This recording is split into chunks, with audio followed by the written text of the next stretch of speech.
The woman was being followed late at night, so she decided to take refuge at the CEO's house. But just as she was about to close the elevator door, a hand suddenly shot inside, watching the man in black step into the elevator. The woman was extremely nervous. As soon as the elevator doors opened, she rushed out immediately and headed straight for the CEO's apartment. But no one was home. The woman tried her best to remember and finally recalled the door passcode. Before long, the CEO returned home. He noticed the lights were on and there were clear footprints on the floor. He grabbed a baseball bat and tiptoed toward the bedroom, only to find someone lying on the bed. The CEO immediately took out his phone to call the police, then hid behind the door and carefully monitored the bedroom. Just then, the woman slowly walked out and nearly got hit by the swinging bat. The CEO was furious. The woman explained what had happened and then begged him to let her stay. Just like that, the woman moved into the CEO's house. But that same night, the CEO already regretted it. The woman's lively and cheerful personality was simply his worst nightmare. She not only ate apples in the middle of the night, but also did yoga to stay in shape.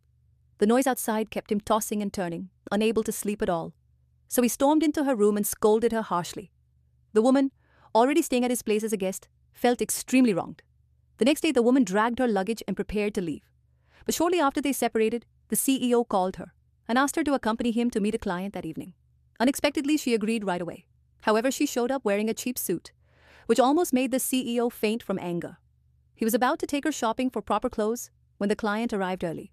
Two had no choice but to make do. During the dinner, the client kept toasting the CEO. Worried he wouldn't be able to hold his liquor, the assistant quickly asked the woman about her drinking capacity. The woman saw an opportunity and said she would drink for him for a fee. They finally agreed on $500 per glass. So the woman stepped forward, stood in front of the CEO and chatted with the client, pleasing him greatly with just a few words. The CEO sighed in relief but soon regretted it again. The woman and the client hit it off a little too well, even calling each other like close friends.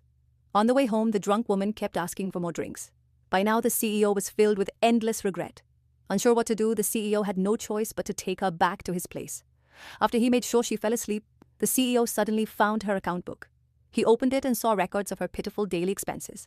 Along with various coupons and points, the CEO felt a pang in his heart. Just then, the woman suddenly sat next to him.